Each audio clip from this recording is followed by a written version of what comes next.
awakening, almost a remembering of the fact that we do live on a finite planet. We do live in nature, and we have to align with it.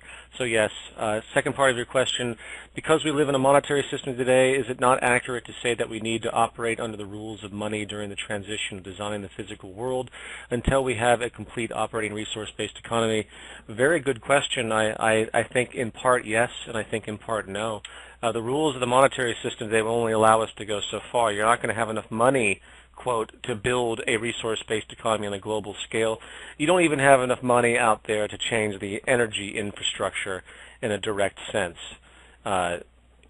You could just magically make the money out of fiat currency, but that game is slowly dwindling too because of the inflation that's pending in different world economies, including the U.S.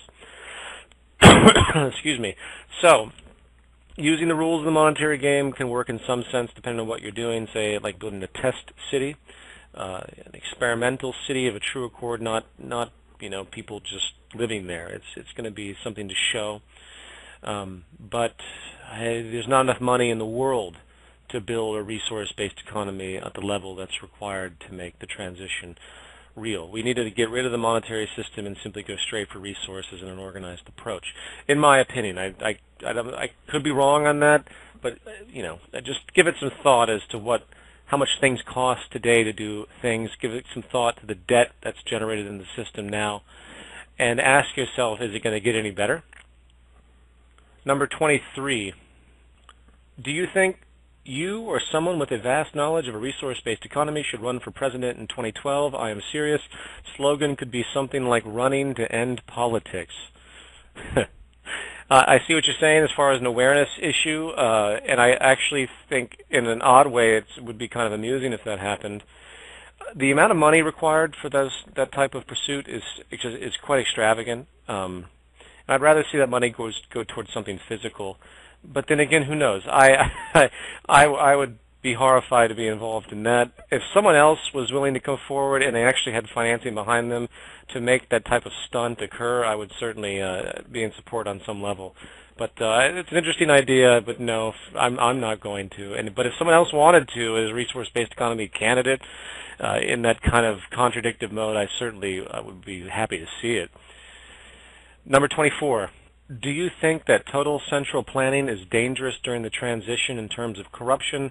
Some socialist countries started well with central planning but then fell into corruption when things started not to work very well. Do you think a more decentralized approach would be better during the transition? That's a strange question because total central planning, really couldn't exist in the sense of transition. It would be a transition to an economic structure based on resource management and calculation, calculated planning. It's calculated planning as opposed to central planning. Is kind of a semantic difference I think is worth noting. Socialist countries corrupt historically because of the use of money and the use of problematic attributes that I don't have time to go into within the sphere of social organization, usually coming from a fault of the system itself. So the transition to that implementation, I think, is again one of those spooky areas that I really don't know what to say for because I can't tell you how it's going to happen. Decentralization during the transition in general, I think, is actually a good approach. Centralization in a monetary system, in a system based on strategic self-interest and essentially social Darwinism, is very, very dangerous, which is why I've often talked early on about my fear of, quote, world government coming from monetary-oriented powers, such as the banking establishment, which they're pretty much already there now anyway. But what you end up with is a completely non-transparent system of the movement of money and people making decisions about what money does in certain economies, and essentially they can control economies based on the nature of money, its scarcity, its abundance, its debt generation, interest rates, and things like that. I think that's very dangerous to have a world currency and things of such. But that's within this system. And it's not to be confused with the central planning or strategic planning of a resource-based economy without money based on optimized development of goods and services, which is really the core of it. which is what will enable conservation. When you have these city systems that have 65% less energy consumption with the same amount of people that we see today.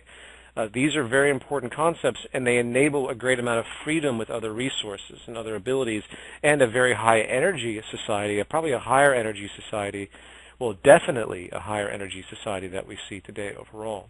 Not a wasteful society, but a more progressive society in what's capable, where there's not as many limits, in other words. Decentralization is very important in a monetary system, so keep that in mind. All right, where am I? I'm getting tired here. Number 25. Why do you think people still rely on you for everything related to the Zeitgeist movement, even after you've made it clear that there shouldn't be any leaders within the movement? How do you plan on ridding this paternal reliance on you and other global coordinators?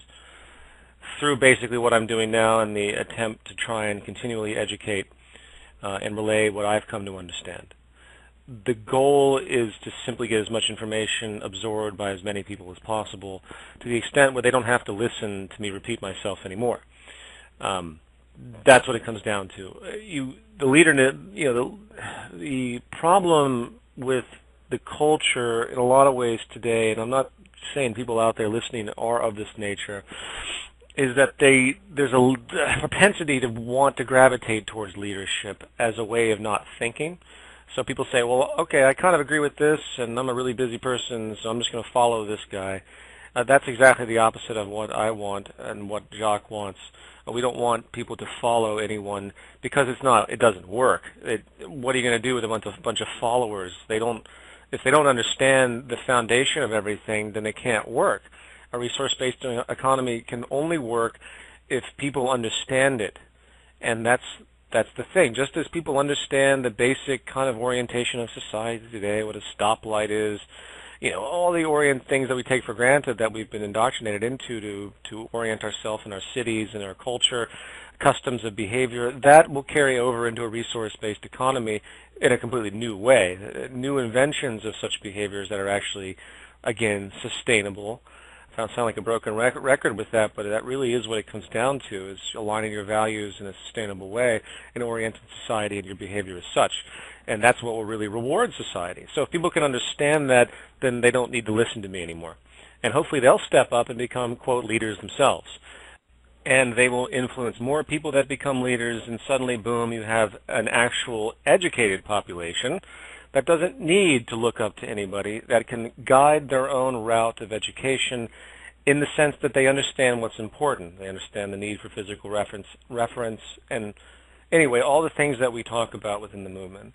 It is important to reiterate, especially in this culture that, in this environment now where we have all these belligerents, both in the pseudo-mainstream and in the fringe, calling us a cult, and I'm Peter Joseph Stalin, the cult dictator.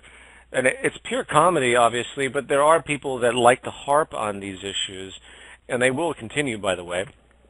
So if you want to defend the movement, you need to point that out. And you also simply need to do your own research and constantly come up with new stuff. It's one organism. The beauty of society is that we all have our limitations. The human brain can only do so much. Some people are good at some things, some people are good at other things. And when you put the human system together, when you put society together, you end up with this beautiful amalgam of all these skill sets that no one individual could ever have. And it's a singular organism in that sense. And if we could just get society oriented to work together and understand the foundational life ground, and to say, okay, we're going to make a society that's for the best of all of us, because we know we can, then all that stuff becomes moot, and those are important things to point out. So let me try to pull in my tangent here. The leadership attribute is only temporal.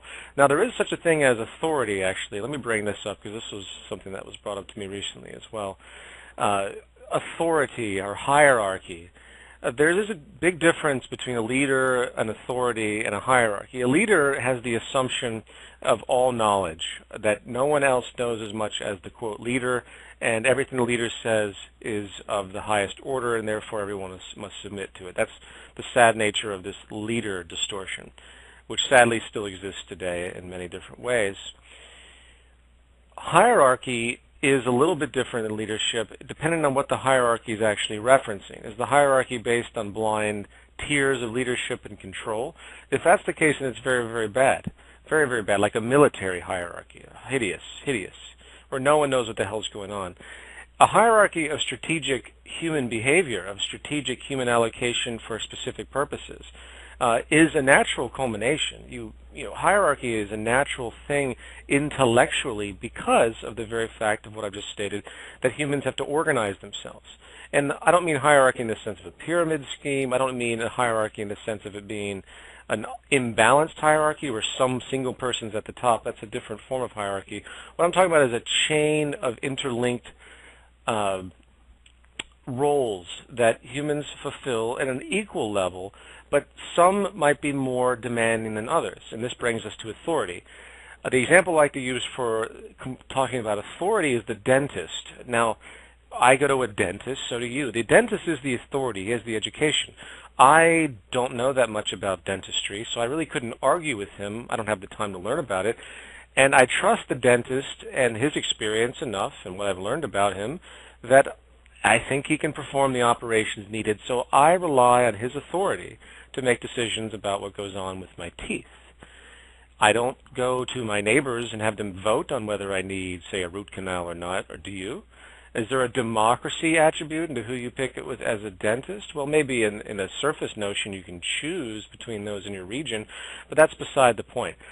So I don't want to belabor this, but the point being is that there is a position of authority, but it isn't a commanding authority. So it's simply recognizing that certain people develop certain skill sets and other people will develop other skill sets, and it's creating a system of them to work together in the most optimized way. So yeah, you know what? I have a lot more questions here that I don't have time to go through, and I'm really sorry, but I'm going to have to end the show now. I extended the show. Really, I'll pick up the rest of the questions. I know where I left off at the next broadcast, and we'll set up some more questions as well. I didn't expect to actually carry this over, but I will, just to make sure I hit the questions and do one more round. I went on too long at the opening of this broadcast. And I'm too tired to go on at the moment, and I have some obligations I have to attend to. So I really appreciate everybody listening, and I will repost. I have the questions reposted, and you can submit some more questions. And we will resume either next week or the week after. Thank you very much, and I'll talk to everybody soon. No music for the in and outs. So, all right, take care.